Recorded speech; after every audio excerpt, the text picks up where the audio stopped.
This is where I'm going to be going today. This is what we are here for. This is where economic accountability comes into play. And like anything else in life, it must be practiced repeatedly until it is mastered and executed efficiently and automatically. So then you may ask yourself, and you may be wondering, what is economic accountability? Well, in my own definition, simply put, economic accountability is upholding ethical standards of and within the betterment of the economy. Guardrails and procedures to ensure that economic freedoms and rights are respected. This is particularly true when overseeing historic practices that have negatively impacted or downright prevented and targeted minority groups in this country from gaining significant financial gain, including business equity and wealth. Economic success, all of this has been threatened. And as the title of our conference expresses, this must be addressed. This economic accountability is dire for economic security and justice for all. And even in this digital tech age where information is spread at a moment's notice, and it is actually easier than ever, though it may not seem like it, but it's actually easier than ever to thrive economically, there are still too many who are suffering from unjust economic policies and practices from the largest financial power brokers in the world, which we have already alluded to.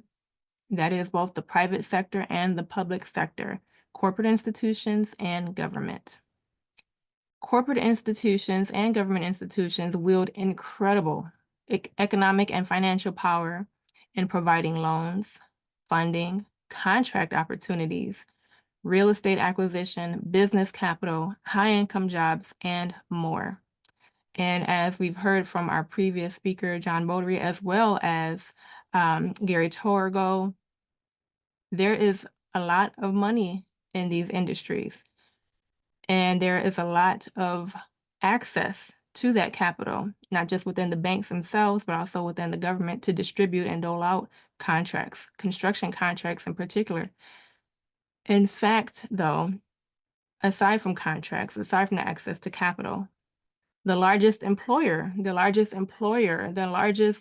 doler of income, right, of economic opportunity is the United States itself. It's the federal government. The Department of Labor itself recognizes that as the nation's largest employer, the federal government must model effective employment policies and practices that advance America's ideal of equal opportunity for all. It is also the federal government, and by delegation of powers through the state government, that is tasked with ensuring that private entities likewise follow policies and practices that protect constitutional rights and uphold the ideal of equal opportunity. However, as history very much teaches us and has taught us and is still unfolding before us, equal opportunity has been denied to many, legally and practically, especially to racial minority groups, in particular African Americans.